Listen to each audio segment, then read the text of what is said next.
Pozdravljeni. Na pragu smo revolucionarne spremembe, kar se tiče šasi v svetovnem prvenstvu Formule 1. A te spremembe znajo tudi vplivati na sam stil vožnje posameznih voznikov. In danes bomo skušali razumeti, kateremu izmed sedanjih voznikov bodo lahko te spremembe v bistvu kot da pisane na kožo.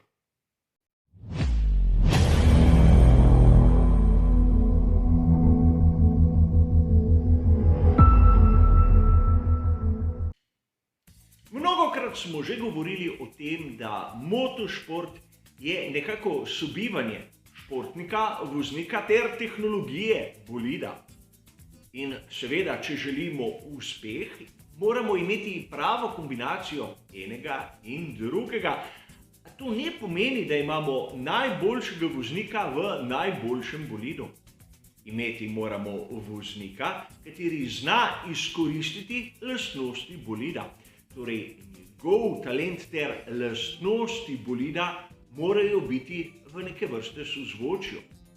Kolikokrat se je že zgodilo, da smo videli potencialno talentirane voznike, ki v določenih ekipah pač niso zablesteli.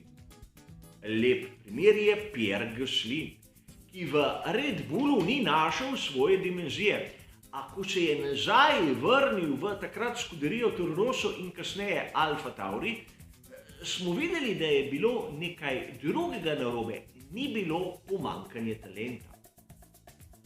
Pred nami je revolucionarna sprememba v svetovnem prvenstvu Formule 1. Popolnoma nove šasije, novega koncepta, ki bodo lahko premešale pravzaprav tisto znano razmerje moči. In najprej si moramo pogledati, kaj se bo v resnici spremenilo. In kot neko štartno točko bomo vzeli Mercedes 290, tisti bolid, ki je nekako zaznamoval trende v zadnjih sezonah. Prva in najbolj očitna razlika bo nova tipologija pnevmatik. Te ne bodo imele več 13 palčnih platišč, temveč 18 palčnih.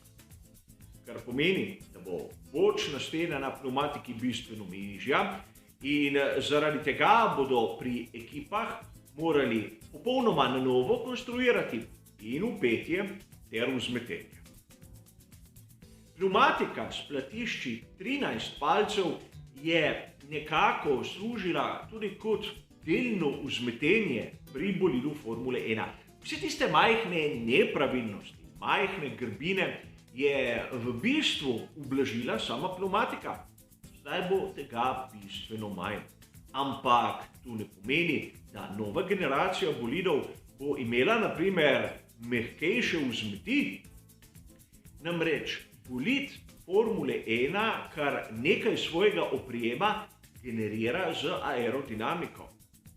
In ko to vozilo gre prek 120 km/h, ko aerodinamika začne delovati, bi pomenilo, kolikor bi imeli premehko vzmetenje, to, da bi se dobesedno višina od tli znižala, tiste točke, ko bi bolid začel dobesedno drsati po tleh. Zato bo potrebno spremeniti tudi, na primer, način, kako bodo vozniki šli v ovinek. Verjetno ne bomo videli več tako grobe vožnje po samih robnikih. Poleg tega, druga zanimiva točka. Dvignila se bo minimalna teža samega bolida. Kar bo pomenilo, da menjava smeri iz tiste vožnje naravnost bo bistveno težja. In ne smemo pozabiti na veliko razliko v konceptu. Aerodinamika na zgornjem delu samega bolida bo omejena. Tista, ki bo generirana iz samega dna, pa bo potencirana. In prav generiranje oprijema na samem dnu nekako zahteva konstantno višino dna nad samo asfaltno površino, kar zopet govori v prid tisti teoriji, da bo vzmetenje prav tako togo kot danes. Le vozniki bodo morali spremeniti stil načina vhoda, izhoda v ovinek in seveda tudi dodajanja plina. Zdaj se lahko vprašajmo, ali bodo današnji vozniki Formule 1 prav tako uspešni tudi v novi sezoni. Šlo bo za prilagajanje in v zgodovini Formule 1 je bil verjetno najbolj prilagodljiv izmed vseh šampionov Michael Schumacher. A Michael Schumacher je še posebej v času Ferrarija preživel ure, dneve, tedne na zasebnih testiranjih, kjer je prva skušal razumeti lastnosti bolida in nato je svoj stil prilagodil. Danes v Formuli 1 imamo kar nekaj voznikov, ki v zadnjih sezonah niso blesteli. In na njihov račun je bilo slišati kar precej kritik. Morda se bo to v naslednji sezoni spremenilo. Če pogledamo samo en primer, in to je Sebastian Vettel. Njegova zadnja zares uspešna sezona je bila tista leta 2017, ko je imel na razpolago SF70H. Bolid, ki je imel izjemno visok oprijem, ampak predvsem na zadnji osi se je poznala ta prednost. Sebastian Vettel je znan po tem, da izjemno hitro ter grobo dodaja plin. Ko so pri Ferrariju spremenili koncept bolida, ko so premaknili oprijem bolj proti prednji osi ter zmanjšali generalno količino, seveda na račun tudi zmanjšanja čelnega zračnega upora, se je Sebastian Vettel na mnogih dirkah dobesedno zavrtel. Namreč na zadnji osi ni imel več tistega oprijema, ki ga je bil vajen, in kar naenkrat, ko je prehitro dodal plin, mu je zadek pobegnil. A v prihajajoči sezoni z novim pravilnikom se bo lahko to spremenilo.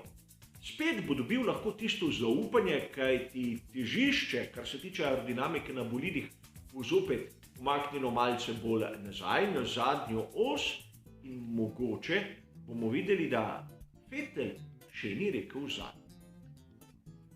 Podobna zgodba se bo lahko pojavila pri Fernando Alonso. Namreč Fernando Alonso je že letos pokazal na nekih dirkah, da tisti občutki, ki jih ima, še zdaleč niso izginili. In Fernando Alonso, kar se tiče zaviranja in pospeševanja, ima enega izmed najbolj očitnih naravnih talentov. Lewis Hamilton, kot eden izmed največjih v zgodovini motošporta, bo verjetno imel kar nekaj prednosti. Znano je to, da Lewis Hamilton je izjemno nežen do svojih pnevmatik. Videli smo to na mnogih velikih nagradah. In sam menim, da v prihajajoči sezoni bodo izjemno prišli na svoj račun tisti vozniki, ki nesunkovito spreminjajo smeri. Sunkovite spremembe smeri in agresivno vožnjo vidimo na primer pri Maxu Verstappenu. Prav njegovi bolidi pri Red Bullu so tudi tisti, ki zahtevajo tak stil vožnje, pravzaprav pridejo do izraza. Imamo tisti bolid, ki je sprojektiran za lastnosti določenega voznika. In videli smo, da mnogi mlajši so imeli v resnici težave, kot na primer že citirani Pierre Gasly. Ni bil sposoben tako agresivno voziti, bi lahko izkoristil lastnosti same šasije. Šasija kot taka tudi ni oprostila pravzaprav nič. In ukolikor bomo primerjali napredek na primer Gaslyja s tistim, ki ga bomo videli pri Verstappenu, bomo lahko videli velik napredek pri Gaslyju, kar pa seveda ne pomeni, da bo hitrejši od samega Verstappena. Samo razlika med njima se bo lahko zmanjšala in govorim v pogojnikih, kajti to so moja osebna predvidevanja. Mnogi mlajši vozniki bodo lahko imeli težave. predvsem trio Tsunoda, Mazepin ter Schumacher. Namreč v Formuli 2 so imeli 18-palčna pletišča, prišli so v sezono na 13-palčna, zdaj se bodo vrnili nazaj.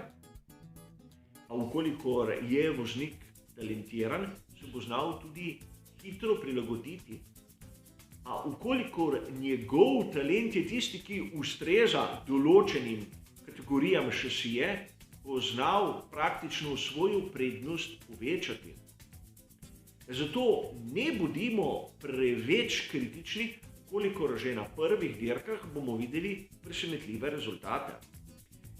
Naprimer zaradi tega, ker vozniki ne bodo mogli iti tako grobo na robnike, bodo lahko zavirali malce prej in zaradi tega šli malce manj ostro v sam zavoj. In naprimer Daniel Ricciardo v takih pogojih je znal imeti določene težave. Sicer nesporen talent, ki ga ima pri poznem zaviranju, bo tu lahko prej ovira kot sama prednost. In seveda ne smemo pozabiti naprimer na Pereza, voznika, ki je prav tako agresiven s svojimi šasijami kot Max. In sam bom z velikim zanimanjem naprimer sledil tistemu, kar se bo zgodilo pri skuderiji Ferrari. Charles Leclerc je bistveno bolj agresiven v primerjavi s Carlosom Sainzem mlajšim in ukolikor bo Sainz že na samem začetku bil bolj konkurenčen tudi na kvalifikacijah, bo potrditev te moje teorije, ki jo danes predstavljam vam, da v bistvu v prihajajoči sezoni z novo generacijo samih bolidov bo tista bolj gladka, umirjena vožnja, stil, ki ni tako agresiven, pravzaprav tisti, ki bo bolj učinkovit, od lahko na pogled bistveno lepšega za spremljati in seveda bolj agresivnega stila, ki smo ga videli v predvsem pretekli sezoni. A seveda gre kot ponavadi za moje osebno mišljenje in moje osebno videnje. A za danes bo to vse, hvala za vašo pozornost ter seveda nasvidenje.